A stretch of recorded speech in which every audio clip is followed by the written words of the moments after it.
Silent night, holy night, all is calm, all is bright.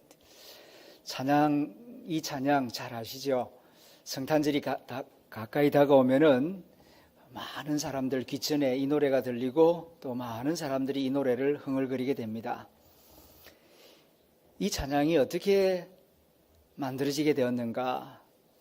그러니까 딱 200년 전 1818년 오스트리아 시골 작은 교회당에서 찬양대 지휘자가 이제 성탄 칸타타를 준비하고 있는데 그날따라 이 오르간이 고장이 나버렸습니다.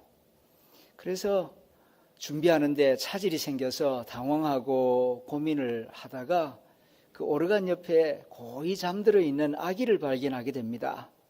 그 아기를 보면서 이렇게 웅장한 칸타타 말고 좀 단순하고 쉽게 누구나 함께 부를 수 있는 그런 노래를 준비해야 되겠다. 그래서 간단하게 기타에 맞추어서 부를 수 있는 그런 노래를 생각하다가 이 고요한 밤, 거룩한 밤 노래를 작시하게 되었다고 합니다. 그 이후 200년 동안 300개 언어로 번역되고 전 세계에서 불려지면서 성탄절이 다가오면 가장 사랑받는 노래로 사람들의 입에 오르내리고 있습니다. 이 노래는 신비로운 능력을 가지고 있습니다. 가만히 있다가도 고요한 밤, 거룩한 밤, 어둠에 묻힌 밤, 이 노래를 부르게 되면은 마음이 따뜻해지고 세상이 평화로워지는 것을 경험하게 됩니다.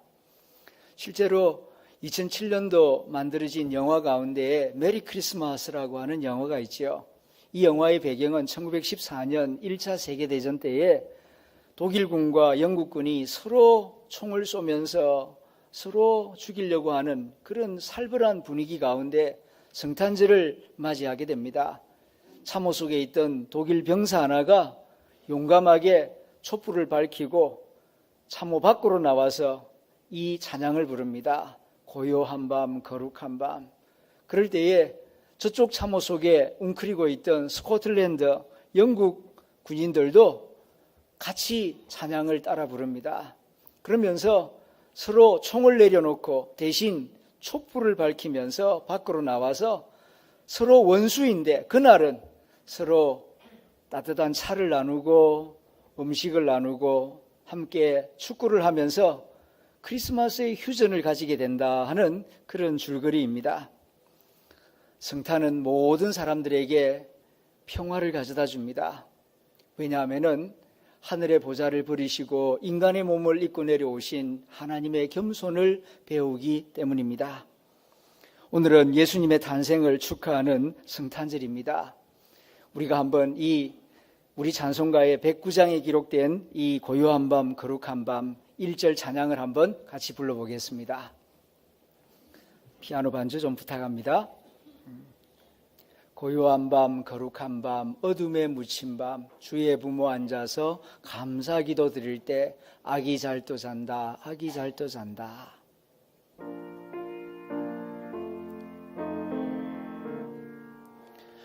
고요한 밤, 거룩한 밤, 어둠에 묻힌 밤, 주의 부모 앉아서 감사 기도 드릴 때 아기 잘도 잔다, 아기 잘도 잔다. 아기 예수님의 탄생을 축하하기 위하여 이 자리에 모인 여러분들에게 성탄의 기쁨과 성탄의 사랑이 여러분 마음과 일터에 함께 하시기를 축원합니다. 오늘 성탄절을 맞이하여 옆 사람과 이렇게 인사 나누었으면 좋겠습니다. 오늘은 하나님이 우리에게 오신 날입니다. 오늘은 하나님이 우리에게 오신 날입니다. 축하합니다. 기뻐합니다. 그렇습니다. 오늘은 하나님이 우리 인간에게 찾아오신 날입니다. 인류 역사 가운데에 이러한 소식은 기독교 이외에 없습니다. 많은 신화나 종교들 가운데에서 인간이 신이 되기 위하여 노력하는, 그리고 인간이 신이 되었다, 그런 이야기들은 많이 있지만 신이 인간이 되셨다, 그런 이야기는 오직 성경에서만 들을 수 있는 말씀입니다. 하나님이 우리 인간이 되어 우리의 친구가 되셨고 우리에게 다가오셨다. 이 사실보다 더 놀라운 뉴스는 없습니다. 우주를 창조하신 하나님, 우주 만물을 다스리는 하나님이 인간이 되셨다는 것은 그야말로 최대의 뉴스입니다. 어떤 신학자는 말하기를 이 소식은 일본 히로시마에 원자폭탄이 떨어졌다 하는 소식보다도 더 크고 중요한 뉴스이다 라고 말하였는데 전적으로 동의합니다. 실제로 하나님이 이 땅에 태어나심으로 인류 역사는 구분되었습니다. BC의 역사와 AD의 역사로 구별되었습니다. 어느 누가 태어났다고 해서 인류 역사가 이렇게 구분된 적이 있었습니까? 오직 예수 그리스도가 이 땅에 태어나심으로 인류 역사는 BC, Before Christ, 그리스도 오시기 전 역사와 AD, 안노 도미니, 우리 주님의 해라는 의미를 지닌 AD로 구분되었습니다. 그만큼 예수의 탄생은 인류 역사에 큰 영향을 끼친 중대한 사건입니다. 그런데 이 성탄의 이야기를 곰곰이 생각해 보면 참 신비롭습니다. 어떻게 창조주 하나님이 피조물인 우리 인간이 될 수 있단 말인가? 그것은 마치 인간이 땅에 기어다니는 작은 개미 한 마리가 되는 그런 이치와도 같은 것인데 그런 일이 어떻게 일어날 수 있단 말인가? 잘 이해가 되지 않습니다. 그래서 이것을 신비라고 부를 수밖에 없습니다. 신비라고 부른다는 것은 존재하지 않는다는 것이 아니라 존재하긴 존재하는데 우리의 이성과 경험으로는 다 이해가 되지 않고 파악이 되지 않는다는 뜻입니다.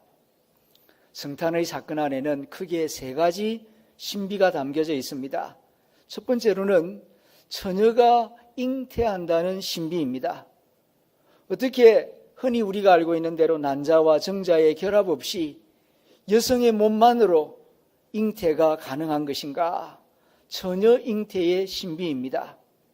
두 번째로는 어떻게 창조주 하나님이 피조물인 인간이 될 수 있단 말인가? 성육신의 신비입니다.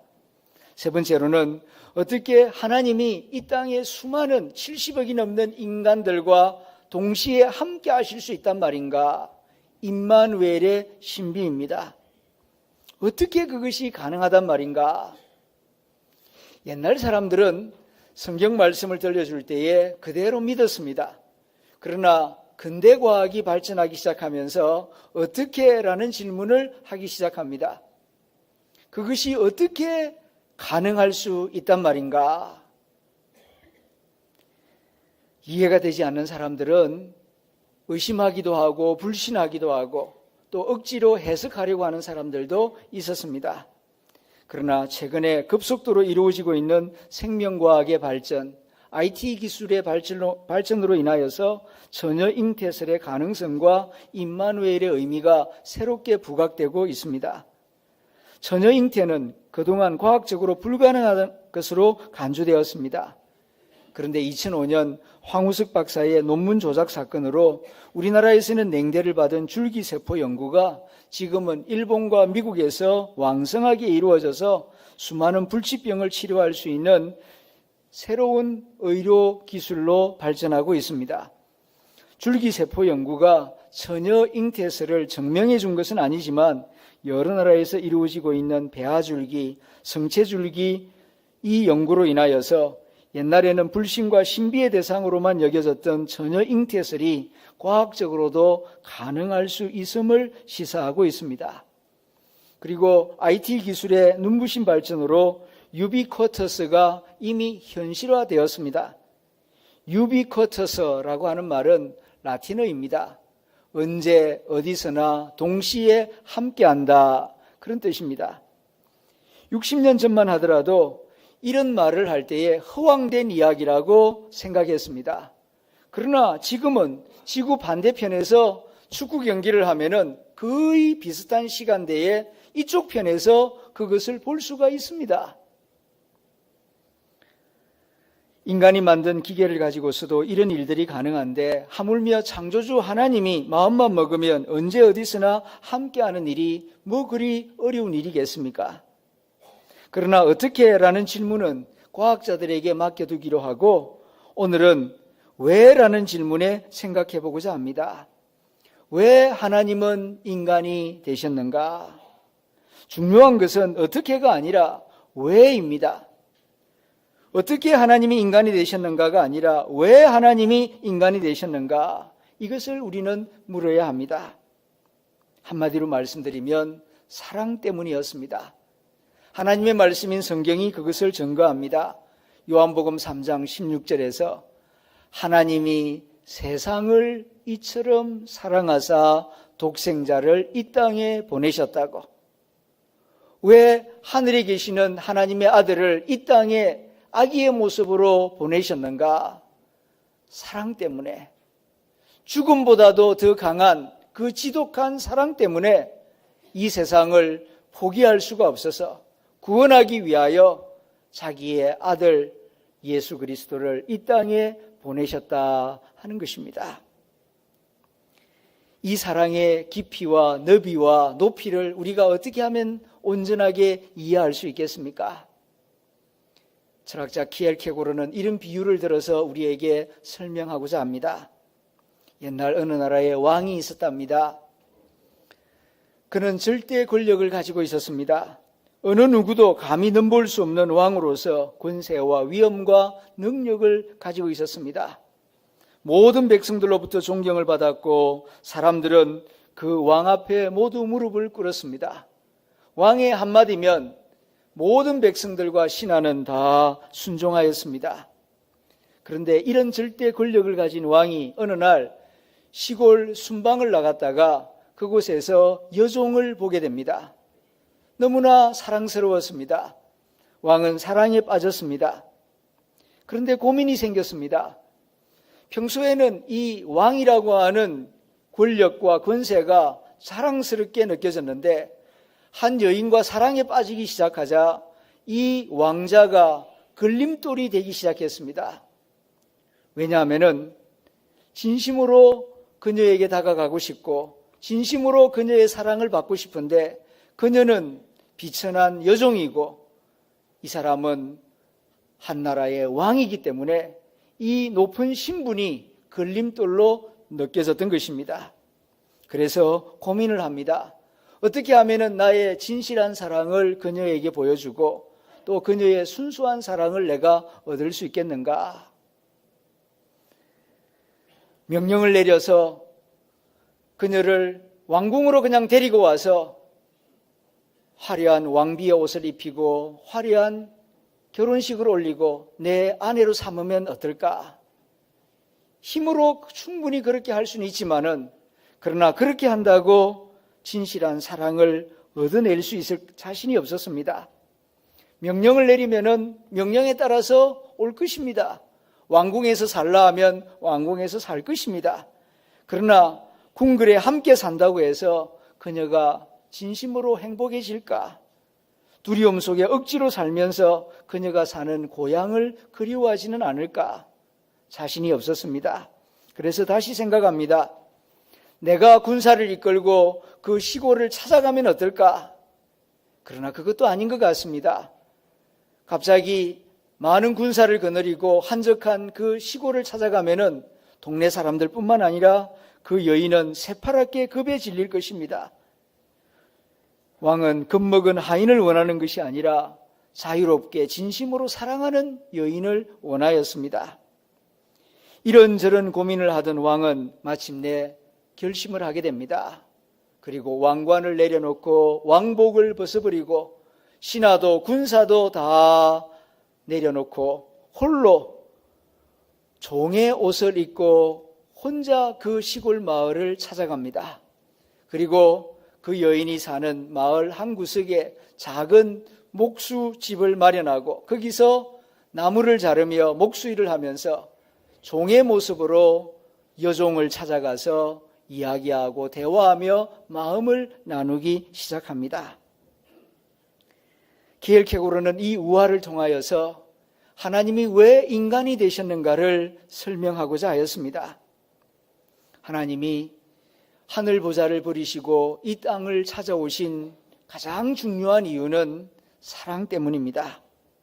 우리를 사랑하셔서 우리의 진정한 친구가 되고 또 우리로부터 사랑받기를 원하셔서 하나님은 하늘 보좌를 버리시고 인간의 몸으로 이 땅을 찾아오신 것입니다. 이 진리를 깨달은 사도 요한은 요한일서 4장 9절에서 이렇게 말합니다. 하나님의 사랑이 우리에게 이렇게 나타난 바 되었으니 하나님의 사랑이 말구유에 누인 아기의 모습으로 이렇게 나타났으니 하나님이 자기의 독생자를 세상에 보내심은 그로 말미암아 우리를 살리려 하심이라. 사랑은 여기에 있으니 우리가 하나님을 사랑한 것이 아니요 하나님이 우리를 사랑하사 우리 죄를 속하기 위하여 화목제물로 그 아들을 보내셨음이라. 사랑하는 자들아, 하나님이 이같이 우리를 사랑하셨은즉 우리도 서로 사랑하는 것이 마땅하도다. 참 사랑이 어디에 있는가? 말구유에 누이신 아기 모습 속에 참 사랑이 나타나 있습니다. 사랑이란 무엇인가? 내가 그를 사랑하면 내가 그와 같이 되는 것입니다. 그로 하여금 나와 같이 되라고 요구하는 것이 아니라 사랑하면 내가 그와 같이 되는 것, 여기에 하나님이 보여주신 참사랑의 모습이 있습니다. 이 사랑을 사도 요한은 말하면서 하나님이 이같이 우리를 사랑하셨으므로 우리도 그와 같이 사랑하는 것이 마땅하다 우리에게 가르치고 있습니다. 사랑의 행복을 맛보기를 원하십니까? 그렇다면 하나님으로부터 사랑을 배우십시오.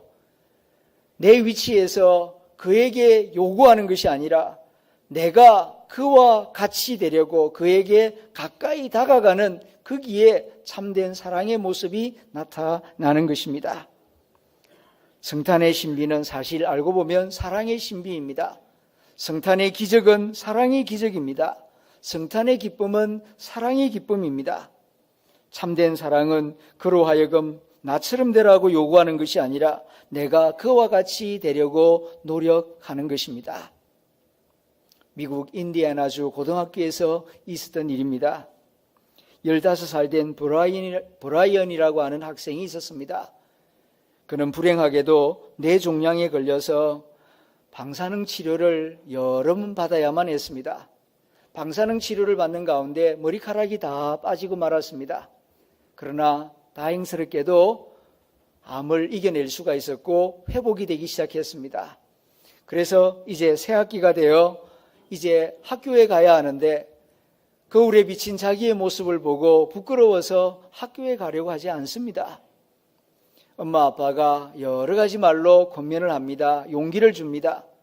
이 소문이 동네 친구들에게 알려지게 되었습니다. 친구들이 찾아와서 용기를 줍니다. 그리하여 새학기가 되었을 때에 모자를 쓰고 이제 등교를 하게 됩니다. 처음으로 오랜만에 들어가는 학교 교실, 문을 여는 순간 브라이언은 깜짝 놀라고 말았습니다. 왜냐하면 자기 반 친구들이 전부 다 삭발을 하고 있었기 때문입니다. 머리카락이 빠져서 부끄러워 등교하기 주저한다는 이야기를 듣고 학급 친구들이 의논하여 자기 친구 브라이언과 똑같이 머리를 짧게 자르기로 결심을 하였던 것입니다. 반 친구들이 브라이언과 함께 환하게 웃는 모습이 사진에 찍혀서 신문에 난 것을 본 적이 있습니다. 얼마나 감동스러웠는지 모릅니다. 성탄의 사랑이란, 성육신의 사랑이란 바로 이런 것입니다. 하나님이 우리를 사랑하셔서 하나님이 우리 인간과 같이 되신 것처럼 우리도 누군가를 사랑할 때에 그와 같이 되려고 노력하는 것입니다. 가난한 사람을 사랑할 때 가난한 사람처럼 되어야 합니다. 나이가 적은 어린이들을 사랑할 때에 어린아이와 같이 되어야 합니다. 이렇게 자기를 낮추고 자기를 내려놓을 때에 거기에 성육신적인 사랑, 하나님의 사랑이 나타나기 시작하는 것입니다. 최고의 기적은 내가 죽을 병에서 살아난 것이 아니라 창조주이신 하나님이 인간의 육신을 입고 인간이 되셨다는 사실입니다. 하나님이 인간이 되신 성탄절에 우리에게 참 사랑이 어떤 것인지 말구유를 통하여 우리에게 말씀해 주고 있습니다. 사도 바울은 고린도전서 13장에서 사랑의 속성을 이렇게 말하고 있습니다. 사랑은 오래 참고, 사랑은 온유하며, 사랑은 시기하지 아니하며, 사랑은 자랑하지 아니하며, 교만하지 아니하며, 무례히 행하지 아니하며, 자기의 유익을 구하지 아니하며, 성내지 아니하며, 악한 것을 생각하지 아니하며, 불의를 기뻐하지 아니하며, 진리와 함께 기뻐하고, 모든 것을 참으며, 모든 것을 믿으며, 모든 것을 바라며, 모든 것을 견디느니라. 사랑하면 겸손해집니다. 사랑하면 자기를 낮추게 됩니다. 사랑하면 함께하고 싶어집니다. 성탄의 신비는 사랑의 신비입니다. 성탄의 기적은 사랑의 기적이며 성탄의 기쁨은 사랑의 기쁨입니다. 성탄의 사랑과 기쁨으로 그리스도의 빛을 온 세상에 반사하는 성도들이 되시기를 주님의 이름으로 축원합니다. 기도하겠습니다.